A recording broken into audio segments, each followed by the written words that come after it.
कच्छ के अंदर नुपुर शर्मा का जो बयान है उसको लेके आप क्या कहेंगे? देखिए, हमारा मानना यह है कि देश का जो कानून है उस कानून के लिहाज से सरकार को एक्शन लेने की जरूरत है। अच्छा, नुपुर को पीट पीट के मारने की बात कही गई, तो उसके बारे में आपको देश का मालूम था, आप ये सवाल करने वाले हैं। देश का जो कानून है उस कानून के तहत एक्शन लेना चाहिए, उनकी गिरफ्तारी अमल में लानी चाहिए और कोर्ट तय करेगा। आप मार कर पीटने की आप बात कर रहे हैं। अभी आप देखे होंगे, वीडियोस आ रहे हैं कि उत्तर प्रदेश में मुस्लिम बच्चों को एक कमरे में रखकर पीटा जा रहा है। अभी देखो आप वो, तो ये उसको बीजेपी के एक एमएलए बोल रहे हैं कि ये देखिए एक्शन है, उनको पीट रहे हैं। बच्चा बोल रहा है कि मेरा हाथ टूट गया, मत मारो मेरे को। तो हमारा बोलना यह है कि चाहे कोई भी कहे, चाहे एमआईएम का आदमी भी कोई कहा होगा, देश का कानून सुप्रीम है और देश के कानून के लिहाज से ही उनके ऊपर एक्शन लेना चाहिए और उसके लिए जरूरी है कि पहले उनकी गिरफ्तारी अमल में लाई जाए और कानून अपना काम करे। तो देश के कानून के तहत होगा जो भी होगा। तो जो जिस प्रकार से ये निवेदन हो रही है कुछ महीनों से जो दंगे भड़क रहे हैं, तो आपको क्या लग रहा है, कोई करवा रहा है या कैसे? नहीं, देखिए, लोकतंत्र में हिंसा नहीं होनी चाहिए, कहीं पर वायलेंस नहीं होना चाहिए और ये बहुत जरूरी है लोकतंत्र के लिए कि हिंसा ना हो और उसके लिए सरकार की जिम्मेदारी है कि हिंसा ना होने दे, उसको रोकने की पूरी कोशिश करनी चाहिए। हम तो ये कहते हैं कि एक सोसाइटी में वायलेंस की जरूरत नहीं और वायलेंस नहीं होना चाहिए। वैसे साहब, हर बार हिंसा हो जाती है, उसके कुछ दिन बाद ही जो बीजेपी का निवेदन आता है, जैसे ज्ञानव्यापी मस्जिद में भी भागवत साहब ने निवेदन दिया, ये नुपुर शर्मा में भी कुछ दिनों के बाद ही लिया गया एक्शन। क्या मानते हैं, ये सब हो जाने के बाद ही क्यों होता है? अब आपका सवाल में जवाब है तो मैं उसके जवाब का और क्या दे सकता हूं? आपके सामने भी जब आपके ऊपर दिल्ली में एफआईआर हुई और भाजपा बीजेपी कहती है कि असद साहब भड़काऊ भाषण देते हैं, उसकी वजह से ये सब होता है, माहौल खराब होता है देश का, उसके बारे में क्या कहोगे? तो फिर तो आप लोग नाकाम साबित हुए। अगर मैं भड़काऊ भाषण देता तो तुम लोग छोड़ते मेरे को। वो बीजेपी कहती है। हाँ, वो कहती है, आपने तो नहीं कहा ना। अगर हम कुछ बोल देते ऐसा तो आप लोग तो 6 बजे 7 बजे 8 बजे 9 बजे 10 बजे तक तो हमको तो आप हला कर देते। ये फरियाद जो हुई आपके सामने तो ऐसा वो करे हैं, वो बैलेंसवाद कर रहे हैं, वो लोग बैलेंसवाद कर रहे हैं, साइडवाद। तो वो इसका नाम डालो, इसका भी नाम डाल दो। भाई, अगर मैं कोई बात बोला हूं तो आप तो दिखाते ना, अरे ये बोला था, ये ऐसा इस जगह पर बोला था, ये तो आपकी नाकामी है। फिर कहां बताइए? हम उत्तर प्रदेश में मैं 180 सभाएं किया।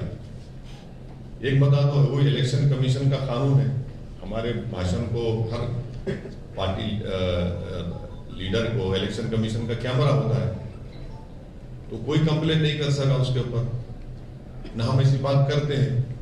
हम ये बोल रहे हैं कि जो भी हमको कहना है और कहना जरूरी है, वो कानून के दायरे में रहकर आपको कहना है। आपको कानून के दायरे में रहकर कहिए, आपको संविधान इस बात की इजाजत देता है, कहना भी चाहिए। पिछले कुछ सालों से देश में, पिछले कुछ महीनों से देश के अंदर जिस तरीके से सांप्रदायिक हिंसाओं का मामला सामने आ रहा है, आप क्या कहना चाहेंगे इस मामले पर? कहाँ मिसाल दिए तो बोल सकता हूँ, कोई एग्जाम्पल दिए। जैसे कि अभी रिसेंटली जिस तरीके से नुपुर शर्मा के बयान के बाद अलग अलग इलाकों में दंगे देखे गए, प्रयागराज में कल जिस तरीके से माहौल हुआ, अलग अलग यूपी के अलग अलग क्षेत्रों में। तो देखिए, बहुत सी जगहों पर पीसफुल रहा, बहुत सी जगहों पर हिंसा हुई। हिंसा नहीं होनी चाहिए, हम तो जो पहले ही कह रहे हैं, हिंसा नहीं होनी चाहिए।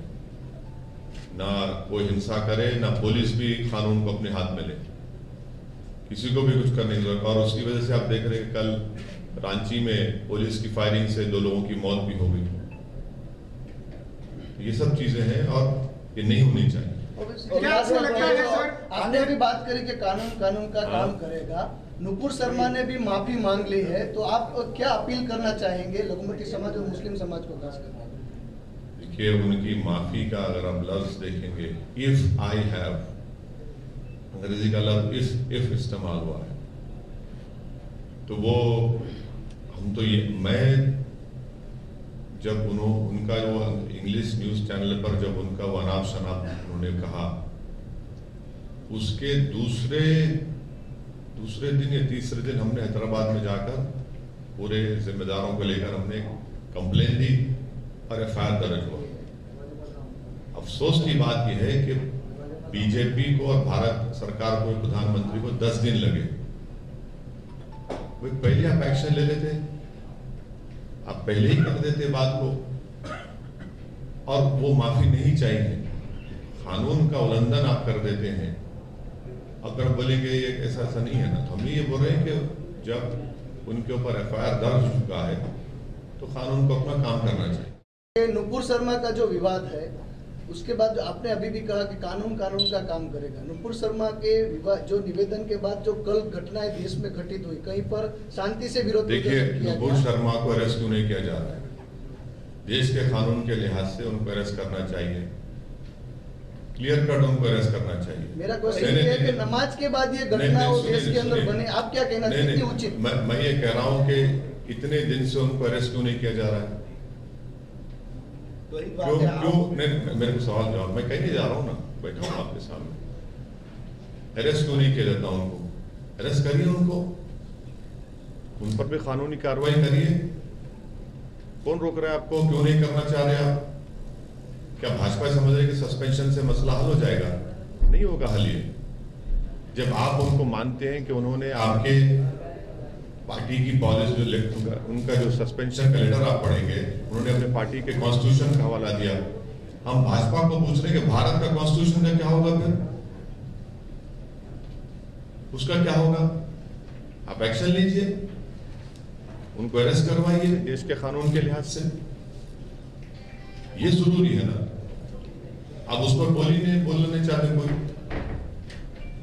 ये भी इस पर हमारा डिमांड ये है कि उनकी गिरफ्तारी होनी चाहिए और कानून के लिहाज से उन पर एक्शन होना चाहिए।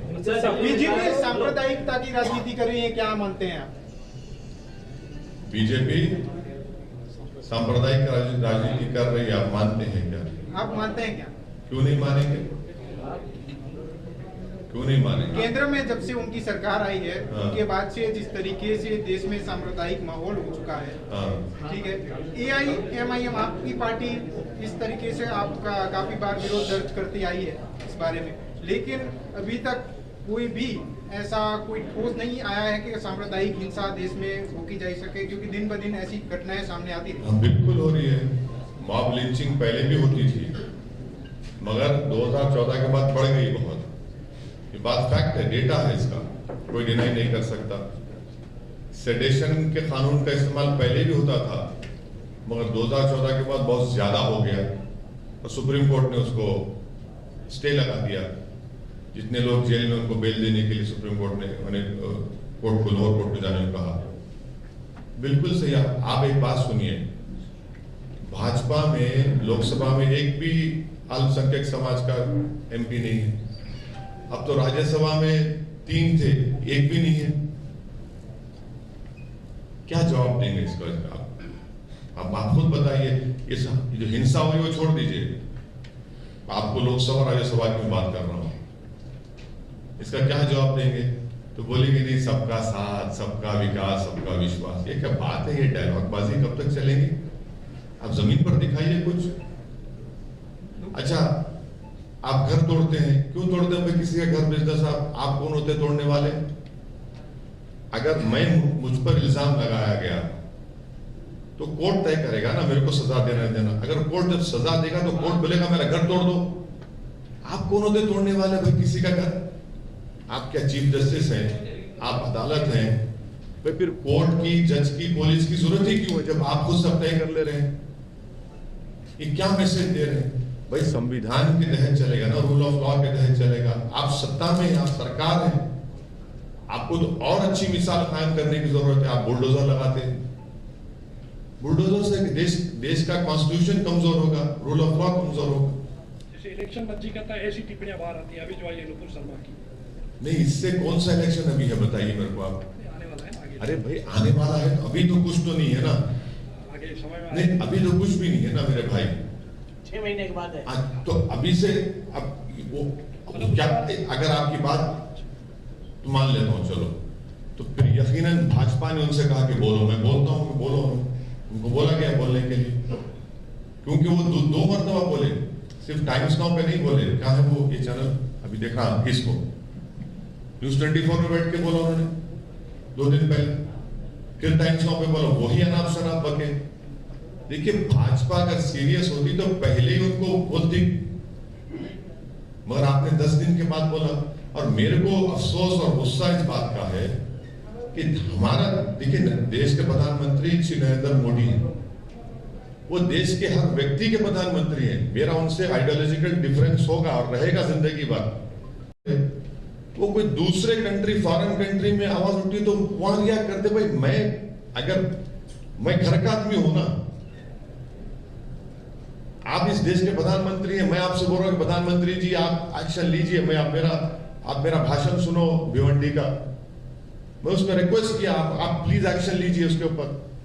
उनके वो अनाप शनाप बकने के 2-3 दिन के बाद मेरा भाषण हुआ भिवंडी में, आप नहीं सुने। आप कोई फॉरेन कंट्री बोलता है तो आप फॉरेन हरकत में आ जाते। ये गलत है ना। ये कश्मीर में इस प्रकार के हालात बने, नुपुर को फांसी की सजा की। इम्तियाज जलील के स्टेटमेंट के ऊपर हमने पार्टी की तरफ से ट्वीट किया और मैंने शुरुआत में भी ये बात कही कि देश का कानून के तहत नुपुर शर्मा को गिरफ्तार करना चाहिए और देश के कानून के तहत कोर्ट उनको सजा देनी चाहिए। ये पार्टी का ऑफिशियल स्टैंड है, जो इम्तियाज जलील साहब की बात से मुख्तलिफ है, और जो पार्टी का स्टैंड है वो सबको मानना पड़ेगा। यह पार्टी का ऑफिशियल स्टैंड है। सर, जम्मू कश्मीर में जिस प्रकार के हालात है, जिस प्रकार से फिर से हिंदुओं की हत्या हो रही है, उस पर आपका कोई बयान नहीं आया, क्या कहना चाहेंगे? अरे मेरे भाई ऐसा मत बोलो, ANI ने आकर लिया मुझसे। ANI तो आपको देता है ना फीड पूरा, आप ऐसा क्यों बोलते हैं? देश के प्रधानमंत्री का बयान नहीं आता कश्मीरी पंडितों को जो मारा जा रहा है। वो कश्मीरी पंडित, उनकी पिक्चर बनाकर प्रधानमंत्री ने प्रमोट कर दिया, मगर वो कश्मीरी पंडित पीट रहा है ना वहां पर, उसको गोली मार दी जा रही है। उनके इलाकों को रात में बंद कर दिया जाता है कि तुम वो निकलना चाहते, जम्मू जाना चाहते, आप रोक दे रहे हो उनको। कश्मीरी पंडितों को सरकार उनको इलेक्टोरल इशू के तौर पर देखती है, उनको इंसान के तौर पर देखने की जरूरत है कश्मीरी पंडित को। और कश्मीर मुकम्मल नहीं है बगैर कश्मीरी पंडितों के। उनको वहां पर पूरा सिक्योरिटी मिलनी चाहिए। भाई ये आतंकवादी आकर अगर गोली मार रहे हैं तो सरकार उनको रोकने में नाकाम क्यों साबित हो रही है? ये इनकी नाकामी है। मैं मानता हूं कि पड़ोसी मुल्क से, पाकिस्तान से आतंकवादी आ रहे हैं, आप रोको ना उनको। कैसा कोई दिन दाड़े जाकर एक टीचर को मार देता है स्कूल में, बताइए आप? कैसा कोई दिन दाड़े जाकर एक बैंक के मैनेजर को गोली मार देता है? सरकार ने कहा था कि डिमोनेटाइजेशन, जब 500 की नोट गए तो रुक गया, आतंकवाद बंद हो गया। फिर आपने 370 निकाला तो आपने कहा खत्म हो गया आतंक। कहां खत्म हुआ? आप देखते नहीं ना, आप सिर्फ स्लोगन, हेडलाइन मैनेजमेंट करते हैं आप लोग, सिर्फ भी भाजपा वाले। हेडलाइन मैनेजमेंट से जमीन पे क्या हो रहा बताइए आप? आज कश्मीरी पंडित छोड़ के चले जा रहे जम्मू को, आप उनको रोकिए ना उनको। और कैसे रोकेंगे? जब आप उनको कॉन्फिडेंस दिलाएंगे, जब आप ये हत्याओं को रोकेंगे, जब आप उनको वहां सिक्योरिटी प्रोवाइड करेंगे, आप वहां के वैली के पॉलिटिशियन को कुछ ताकत देंगे बोलने के लिए, लीवर देंगे। आप कुछ नहीं करते। नहीं, इतने टूरिस्ट आ गए, इतने टूरिस्ट, अरे टूरिस्ट आ गए तो हत्या क्यों हो रही है? आप देखते हर बार भाजपा बोलते इतने टूरिस्ट है। अरे भाई टूरिस्ट है तो फिर वो हत्या क्यों हो रही है? अब वहां की मस्जिद को क्यों बंद करके रख दिए? वहां के पॉलिटिशियंस को आप बोलने की इजाजत क्यों नहीं देते? और फिर ऊपर से आपने जो डिलिमिटेशन कमीशन में जो विधानसभा की सीटों को तोड़कर बनाया आपने, वो भी एक तकलीफ का बाइस बन रहा है वहां पर। ओवैसी साहब, जो नुपुर शर्मा के बयान के बाद जो विदेश में भी जो देशों ने वो किया है, माल सामान लेने का इनकार कर दिया है, उससे भारत की जो छवि है कितनी के खराब हो रही है? नहीं देखिए, हमारा मैं अभी फिर वही जवाब को दोहरा रहा हूं। मैं तो कहा है कि देश के प्रधानमंत्री अगर 10 दिन पहले हमारी बात को सुन लेते तो ये सब बातें होती नहीं थी ना, ये सब बात होती नहीं थी। आप हमारी बात को नहीं सुनते, विदेशियों को, विदेश के ममालिक को सुनते हैं, कंट्री को सुनते बात। भाई मैं भारत का नागरिक हूं, मैं आपसे बोल रहा हूं कि सर इस पे एक्शन लो। आप ये गलत कहा उन्होंने, आप नहीं सुनते मेरी बात को, 10 दिन के बाद सुनते आप। अब तो उनकी धरपकड़ की बात है, उसके वजह उनको सिक्योरिटी दी जा रही है। नहीं, उनको देखिए, हैदराबाद में किसी ने उनकी सर की कीमत लगा दी, हमने पुलिस वहां पे एक्शन ली, वहां पर अरेस्ट किया उसको। हम हरगिज नहीं मानते कि कोई कानून अपने हाथ में ले। नुपुर शर्मा के ऊपर देश के कानून के तहत उनको गिरफ्तारी उनकी होनी चाहिए और देश के कानून के तहत उन पर एक्शन लेना चाहिए। और इससे बढ़कर कोई अगर बात कर रहा है तो मजलिस का पोजीशन नहीं, ऑफिशियल पोजीशन MIM का ये है कि देश का जो कानून है उसके तहत नुपुर शर्मा की गिरफ्तारी होनी चाहिए, और जो कानून है उसके ऊपर कोर्ट फैसला करेगा, और कोर्ट फैसला जरूर करेगा। मगर भाजपा उनकी गिरफ्तारी भी नहीं करा रही है ना। ओवैसी जी, जैसे कच्छ के अंदर एक बार ऐसा टिप्पणी हुआ था, तभी उसके ऊपर केस भी दाखिल हुआ था, अरेस्ट भी हुआ था। अरेस्ट होने के बाद पुलिस स्टेशन के ऊपर सब मिलके पत्थरबाजी की थी, ऐसा कुछ ना हो, इसके लिए आप क्या अपील करेंगे? अगर नुपुर मैं बार बार ये कह रहा हूं कि किसी को भी कानून अपने हाथ में नहीं लेना चाहिए। आपको पीसफुल रहकर अपना प्रोटेस्ट करने का संवैधानिक राइट आपको हासिल है, प्रोटेस्ट जरूर होना चाहिए, ये भारत के संविधान में आपको इजाजत दी गई है, और प्रोटेस्ट जरूर होगा, होता रहेगा। आप जो कह रहे हैं कैसा हुआ तो ऐसा नहीं होना चाहिए। सर, ज्ञानव्यापी मस्जिद को लेकर आपका क्या स्टैंड है? जिस प्रकार से कानूनी प्रक्रिया चल रही है, आपका एक स्टेटमेंट भी आया था कानूनी सुप्रीम कोर्ट ने डिस्ट्रिक्ट जज को कहा कि 7/11 जो ऑर्डर है उसको पहले सुनवाई की जाए। वो सुनवाई हो रही है और वो सुनवाई होनी चाहिए। और मेरा मानना यह है कि भारत की संसद में 1991 के एक्ट को हमने पास किया है, जो ये कहता है कि 15 अगस्त 1947 को जो मंदिर थी वो मंदिर रहेगी, जो मस्जिद थी वो मस्जिद रहेगी, जो गिरजाघर था, गुरुद्वारा था, ये हमारे बौद्ध समाज के लोगों का जो भी मजहबी इबादत है वो रहेगी। उस कानून को मानने की जरूरत है बस। थैंक यू सर, बहुत थैंक यू।